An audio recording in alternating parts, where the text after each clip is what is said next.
Europe 1, le 22-30. L'écho du jour, Jean-Michel Duez. Bonsoir Gérald Carsanti. Bonsoir. Vous êtes le PDG de Hewlett-Packard France. Le groupe a récemment publié ses résultats financiers pour le premier trimestre fiscal 2013, qui est un petit peu décalé pour vous. Alors, résultats qui se traduisent par un chiffre d'affaires exprimé en dollars de 28,4 milliards. Il est en baisse. Des bénéfices nets toujours en dollars de 1,2 milliard. Là aussi en baisse par rapport à la même période de l'an dernier. Mais comme vous êtes d'un naturel, on va dire, optimiste, ces résultats sont meilleurs qu'attendus. Comment vous voyez l'année 2013 pour Hewlett-Packard ? Déjà, les résultats, comme vous l'avez dit, sont meilleurs qu'attendus, ce qu'attendait le marché. Le point le plus important en fait, de ces résultats, c'est le cash flow que HP a réussi à générer sur le trimestre, 2,6 milliards de dollars. C'est une somme importante qui nous permet d'envisager des investissements, ce qui est toujours bien. Donc, ces résultats sont plutôt une bonne nouvelle pour l'ensemble des collaborateurs d'HP. Ça, c'est pour l'ensemble du pour groupe, nos clients. D'accord. Ça, c'est pour HP mondial. Voilà. Et en France, du reste, nos résultats ont été plutôt en ligne avec les résultats mondiaux, donc avec une croissance, une légère décroissance, mais avec des résultats par division de bonne qualité, en particulier dans le domaine des services et de la technologie, des plateformes. Alors, comment on envisage le futur ? Plutôt bien, parce qu'en fait, il y a un élément qui permet de mesurer si on va bien ou pas, c'est le portefeuille d'opportunités. Est-ce qu'on a des projets dans notre portefeuille ? Alors, et il se trouve qu'on en a pas mal, puisque en fait, en matière de services, on a aujourd'hui des projets qui, quand on les cumule, se chiffrent à plusieurs milliards en fait, de potentiel. Alors, quand vous parlez de services, ce sont des services informatiques c'est auprès des entreprises. Exactement. Ouais. Alors, auprès des entreprises, donc c'est soit des services de consulting, de conseil, des services d'intégration, mais aussi des services d'infogérance où les clients en fait nous donnent à gérer leur informatique entre guillemets à leur place. Et là, on a des portefeuilles d'opportunités extrêmement importantes, ce qui signe le fait qu'HP a une belle perspective, mais c'est aussi le fait que l'économie, il y a des projets, quoi. Tout n'est pas noir. C'est très difficile. On aura l'occasion, je pense, d'en reparler, mais tout n'est pas noir et il y a de belles perspectives devant nous. Bon, c'est un discours optimiste, effectivement, parce que on entend plutôt, quand vous dites tout n'est pas noir, on entend plutôt l'inverse en ce moment, donc ça ne va pas, la croissance, etc. Je pense que ça dépend des secteurs, en fait. Je crois que même chez nous, comme vous le savez, on est sans doute l'acteur, on est présent sur l'ensemble des segments de l'informatique, depuis le grand public jusqu'aux grandes entreprises, en passant par un segment qui est très important pour nous, les PME-PMI. Donc on est présent sur tout, dans toutes nos activités. Il y en a qui marchent très très bien, il y en a qui marchent un peu moins bien.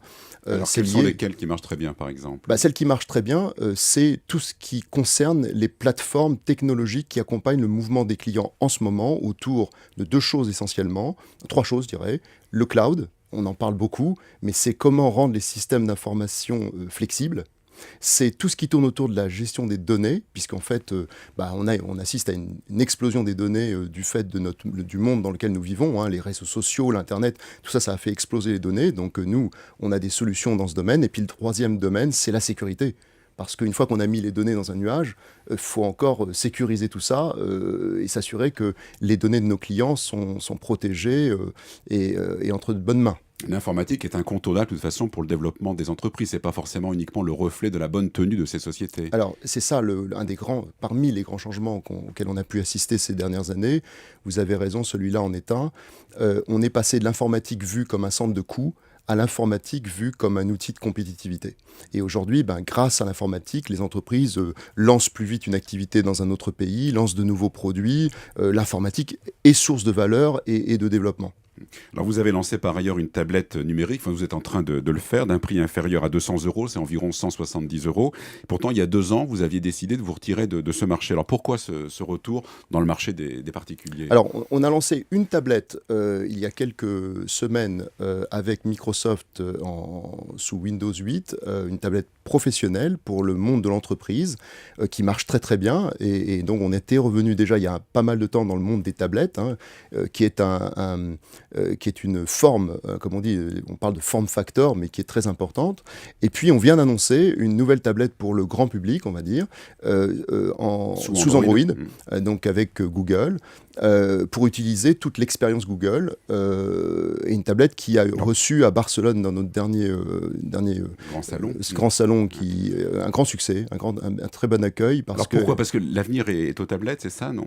Alors, Ou alors Je crois que vous aviez fait une erreur il y a 2 ans en vous retirant de non, ce marché. je crois qu'en fait, le monde de l'utilisateur, qui d'ailleurs est source d'innovation pour les entreprises, hein, et d'ailleurs c'est l'intérêt pour HP, c'est qu'on peut voir les innovations qui arrivent de droite et de gauche. Le monde de l'utilisateur, c'est d'abord les usages. En fait, ce qui compte, c'est les usages. Il faut être capable de donner à nos clients, qu'ils soient consommateurs, vous et moi, ou utilisateurs dans l'entreprise, l'outil dont il a besoin. Alors, c'est des smartphones, c'est des tablettes, c'est des PC, c'est des portables. Et nous, on est sur l'ensemble de ces activités. On n'est pas dans les smartphones, mais on est dans les tablettes maintenant de retour, parce qu'on pense que c'est un outil important dans le portefeuille que doit avoir une entreprise comme HP. Le prix est important, 170 €. C'est beaucoup moins. C'est même moins que ça en euros. Maintenant, Je crois que ça va être annoncé, la tablette de grand public, à 149 €. 149 €, si j'ai donc bonne mémoire. beaucoup moins cher, par exemple, que Apple. Oui, c'est pas forcément non plus les mêmes produits. Je veux pas non plus comparer les différents produits. À chacun son offre. Moi, je crois par contre qu'HP offre des produits très compétitifs en termes de prix sur les bonnes plateformes, que ce soit Microsoft ou Google, et des produits qui bénéficient de toute la technologie d'HP. Vous savez qu'HP, c'est une entreprise ingénieure. Donc, on retrouve ça dans nos développements. Alors, à terme, il se dit qu'il devrait se vendre beaucoup plus de tablettes que de PC. Est-ce que vous êtes d'accord avec cette perspective ? En fait, on vend beaucoup de PC. Énormément. Vous savez, on a fait des calculs encore récemment. On vend 2 PC par seconde. Toutes les secondes, on vend 2 PC dans le monde. Hein. Donc, pas uniquement ça doit être. Alors, en France, il se trouve qu'on a une part de marché qui est très supérieure à celle qu'on a mondialement, puisqu'en France, on a 25% de part de marché en PC, donc ça marche bien. Je pense que le PC, c'est pas qu'il est chahuté, c'est que les clients demandent des formes et ont des usages qui sont différents et qui évoluent. Donc il faut faire évoluer en fait les technologies, et forcément ça va bousculer un peu les parts de marché. Donc les PC vont peut-être reculer un peu pour laisser la place à des tablettes, mais globalement voilà, on vend beaucoup de PC et on va vendre, je pense, beaucoup de tablettes. C'est que le marché va s'équilibrer, le PC ne va jamais disparaître, enfin, du moins pas à court terme. Je ne crois pas, parce que en tout cas, c'est pas l'usage du tout n'est pas le même. C'est pas ce que je vois en tout cas, parce que l'usage n'est pas le même et qu'il faudra toujours des postes fixes, ergonomiques, de qualité, avec un très bon écran, une belle technologie. Alors, il y a près d'1 an, le groupe a lancé un plan de suppression d'emplois mondial, 29 000 emplois à travers le monde. Et ça, d'ici octobre de l'an prochain, de octobre 2014. On en est où en France ? Vous avez réduit un petit peu ce plan de suppression de postes ? Oui, en fait, quand on l'a annoncé, d'abord Meg Whitman, qui est notre présidente mondiale, nous a donné du temps. C'est très rare par les temps qui courent, le temps. On est toujours à regarder les résultats à court terme. Elle nous a dit, je vous laisse jusqu'à fin 2014 finalement pour travailler intelligemment. On a donc lancé un programme, parce que je dirais presque que c'est comme ça que j'aimerais l'appeler, pour prendre le temps de faire les choses intelligemment. Et on a lancé un programme de pré-retraite exclusivement, basé sur le volontariat. Et à l'époque, il n'y a pas de licenciement, c'est ça non, en fait. Aucun. Non, ouais. Et c'est le volontariat. Et c'était 520 suppressions d'emplois, mais surtout, et ça c'était l'innovation, accompagné d'un plan d'embauche de jeunes pour finalement compléter notre pyramide d'employés. Et donc ça c'était une bonne chose, ça nous permettait en même temps, par la même occasion, de rajeunir la pyramide des âges, mais c'était un système vertueux parce que les anciens, par le biais de notre université HP, pouvaient transmettre leur savoir aux générations suivantes, et les jeunes qui rentrent permettent de compléter cette pyramide. Donc c'était fantastique. Et comme vous le dites, en décembre, parce que je crois Meg Whitman et le board d'HP au niveau mondial croient dans le potentiel de la France, ils ont, entre guillemets, accepté de réviser le plan de suppression, et nous sommes effectivement passés, ce qui est quand même pas très fréquent, mais on est passé de 520 suppressions à 300 suppressions. Toutes sur la base du volontariat, c'est ça ? Toutes sur la base du volontariat, tout en maintenant un plan d'embauche de jeunes qui a été revu au prorata de la réduction des suppressions. Ça ne veut pas dire pour autant que je suis satisfait de ça. J'aurais préféré ne pas avoir de suppression à faire tout court. Mais je pense que là, dans les conditions qui sont celles que je viens de vous décrire, je pense qu'on va pouvoir piloter ça de façon intelligente. Alors ce week-end, les Suisses ont voté pour un système de contrôle des parachutes dorés des grands patrons. Et tout à l'heure, le Premier ministre Jean-Marc Ayrault disait que c'était une excellente expérience démocratique et qu'il faudrait s'en inspirer. Alors vous partagez cette analyse, ce commentaire ?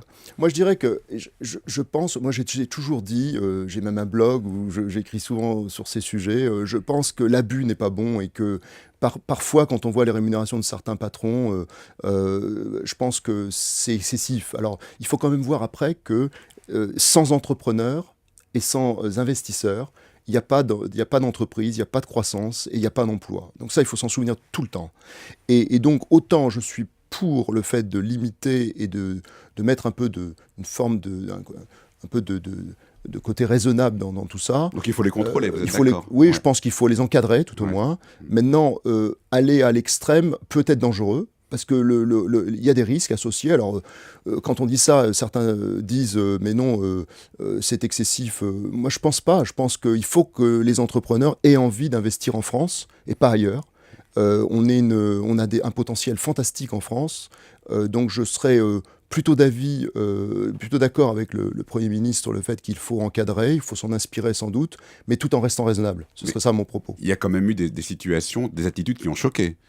Moi, je pense que quand un patron part avec un package important, alors que l'entreprise se porte pas forcément bien, j'ai pas d'exemple en tête comme ça, mais ça a existé. Ça, pour moi, c'est choquant. Moi, en tant qu'individu, je parle même plus en tant que patron d'entreprise, je parle en tant qu'individu. Personnellement, ça me choque. Ça, il faut l'encadrer et le réguler. Maintenant, il ne faut pas tomber dans l'excès. Je pense que l'excès peut nous mettre en difficulté. Or, les challenges qui sont devant nous en France sont tels que nous avons besoin plutôt de rassembler l'énergie pour investir et créer de l'emploi et même parfois sauver de l'emploi en ce moment, plutôt qu'autre chose. Alors justement, vous êtes professeur à HEC, école dont vous êtes issu d'ailleurs. Quelles sont les qualités d'un manager ? Je pense qu'aujourd'hui, par les temps qui courent, il faut être à l'écoute des collaborateurs. Je pense qu'il faut écouter ce que disent les salariés de l'entreprise parce qu'ils sont au contact des clients. Et tout ce que nous faisons chez HP vise à apporter de la valeur aux clients. Donc, je pense que comprendre ce qu'attendent nos clients et écouter nos collaborateurs permet déjà, c'est des bons fondements pour bâtir une stratégie, ce qui ne veut pas dire qu'il faut dire oui à tout. Le propre d'un patron, c'est aussi de prendre des décisions rapidement et parfois qui ne font pas forcément plaisir à tout le monde. Je pense qu'on est dans un monde où il faut aller vite, où il faut agir avec beaucoup de rapidité et être incisif, parce que si vous ne l'êtes pas, d'autres le font à votre place, des concurrents. Mais je crois qu'il faut être à l'écoute, beaucoup à l'écoute, il faut discuter, il faut dialoguer, je pense qu'aussi, il faut faire ce qu'on dit. Je pense qu'il faut agir par l'exemple. On n'est plus dans un monde où on peut décrire des stratégies générales et puis se contenter de ça. Il faut participer à la mise en œuvre de ces stratégies, donc il faut être très opérationnel. Un patron ne peut plus être simplement dans la définition unique de la stratégie. Il faut avoir une stratégie, il faut la véhiculer simplement, il faut ensuite être un acteur du changement. Merci Gérald Carsanti, donc PDG de Hewlett-Packard France, et vous pouvez retrouver l'intégralité de cette interview sur le site internet d'Europe 1, europe1.fr. Merci. Merci.